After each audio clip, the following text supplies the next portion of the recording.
नमो नारायण, जय महाकाल, जय मां बगलामुखी। देखिए आज का टॉपिक है कि अगर यह 11 संकेत आपको मिलते हैं तो आपके साथ कोई ईश्वरी और दैवी शक्ति है। बहुत सारे मुझे मेल आते हैं, डीएम आते हैं जिसमें यह लिखा रहता है और कमेंट भी मैं देखता हूं कि गुरुजी मुझे झटके लग रहे हैं, मुझे उबासी आ रही है, किसी के होने का एहसास होता है, पूजा और साधना काल में मुझे ऐसा लगता है कोई शक्ति मेरे साथ है,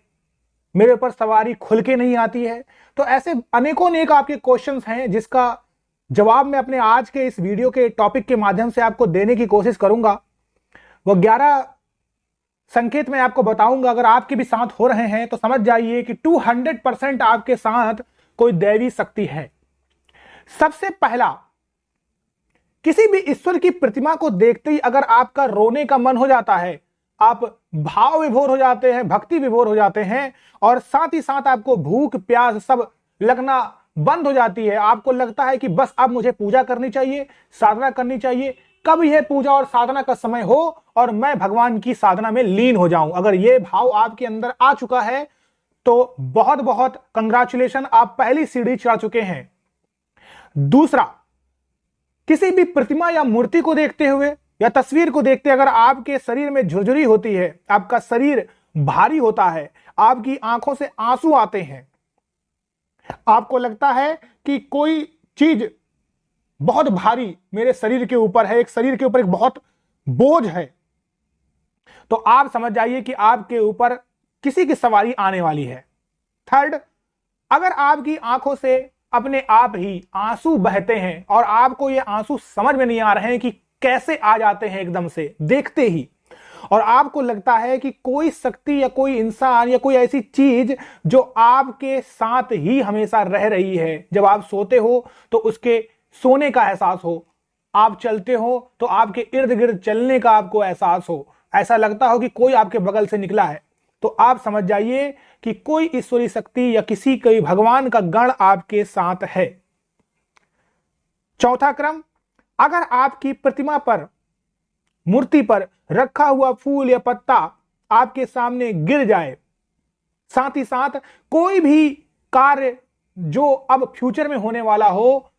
किसी की अनहोनी, किसी की अच्छे शुभ संकेत आपको पहले से ही उसका आभास हो जाए, तो समझ लीजिए कि ईश्वरी शक्ति आपके साथ है। पांचवी बात, अगर आपके दिए पर कई प्रकार के आकृति या कई प्रकार के फूल बनना चालू हो जाए, पत्ती बनना चालू हो जाए, आकृति कई प्रकार की हो सकती है, हाथी हो सकता है, उसमें ईगल भी हो सकता है, उसमें शेर हो सकता है, और आपको अपने सपने में हमेशा दिव्य प्रकार के दर्शन होने स्टार्ट हो जाए, जैसे बैकुंठ, कैलाश, भगवानों के दर्शन, नदियों के दर्शन, पर्वतों के दर्शन, ज्योतिर्लिंग के दर्शन, मंदिरों की घंटियां, उस प्रकार से आपके कानों में भी शंखनाद होने लगे, मंत्र का जाप चलने लग जाए, तो समझ लीजिए आपको ईश्वरी शक्ति का आभास हो रहा है, संकेत मिल रहा है। अगला छठा क्रम, अगर आपका सर भारी होता है, अगर आपका सर भारी रहता है, सर में एक प्रकार का दर्द रहता है, आपको समझ में नहीं आ रहा है, आपने कई गोलियां खा ली हैं, डॉक्टर को भी दिखवा लिया है, लेकिन सर आपका भारी रहता है,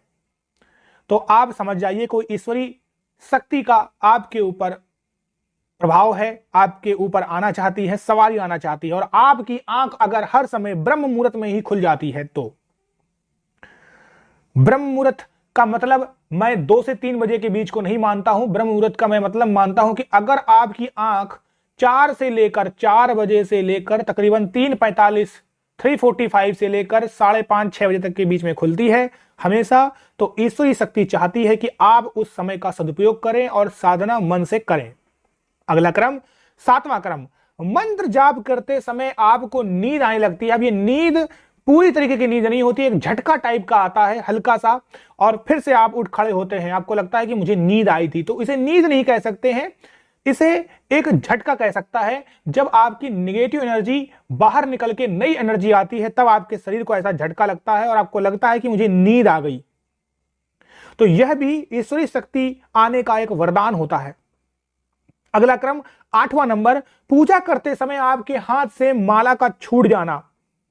या फिर आप पूरी माला घुमा देते हैं और आपको एहसास होता है कि माला घूम चुकी है और फिर से आपके हाथ में वहीं चल पड़ी है, यानी अभी जो सुमेरु आपने लांग दिया था वो फिर से वहीं पर आ चुका है, और ऐसा आपको कई बार एहसास होगा।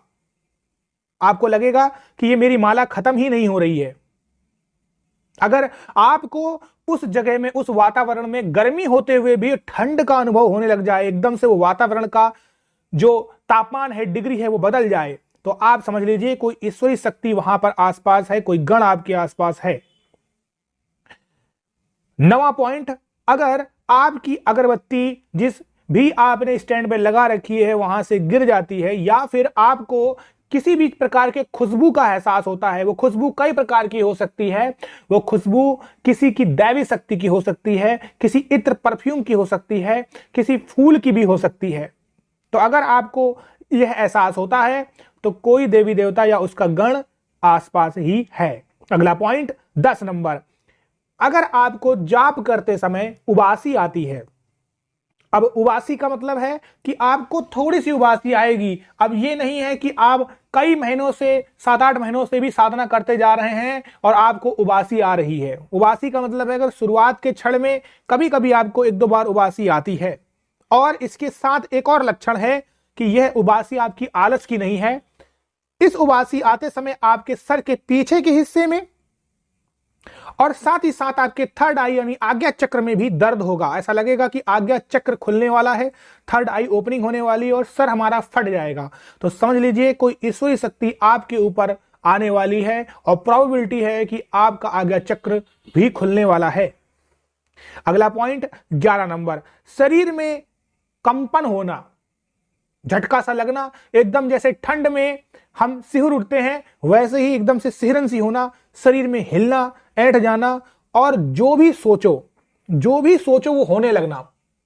आपने अभी कोई चीज की डिमांड रखी या ऐसा मन में रखा कि काश प्रभु ये हो जाता, और आप देखते हैं कि 4 दिन बाद आपके सामने वही चीज घटित हो जाती है। आप आश्चर्यचकित हो जाते हैं कि अरे ये तो मैंने सोचा था ये हो गया। तो ये क्या है? ये होता है कि आपके जो अंदर के जितने भी सर्किट हैं वो अब काफी 200% से 300% एक्टिवेट हो चुके हैं। यानी आपकी ऊर्जा शक्ति आपकी ब्रह्मांड में जाके टकरा रही है, मैनिफेस्ट कर रही है और वो चीजें होने लग जा रही हैं। ये सब होता है कुंडलिनी शक्ति से और बीज मंत्रों के चमत्कार से, ईश्वरी शक्ति के वास से। तो ये मैंने 11 पॉइंट आपको जो समझाए हैं, अगर आपके साथ होते हैं तो आप एक सच्चे साधक हैं, ईश्वरी शक्ति आपके साथ ही है और एक वह दिन दूर नहीं जब ईश्वरी शक्ति का दर्शन भी आपको मिलेगा। आप सभी लोग इसी प्रकार से साधना करते रहिए, तरक्की करते रहिए, आप सभी लोगों की मनोकामनाएं पूर्ण हो, साधना के मार्ग पे आगे बढ़ें, अध्यात्म के मार्ग में आगे बढ़ें और प्रभु नारायण मेरे इष्ट आपकी सभी मनोकामनाओं को पूर्ण करें। नमो नारायण। जय महाकाल, जय मां बगलामुखी। राधे राधे।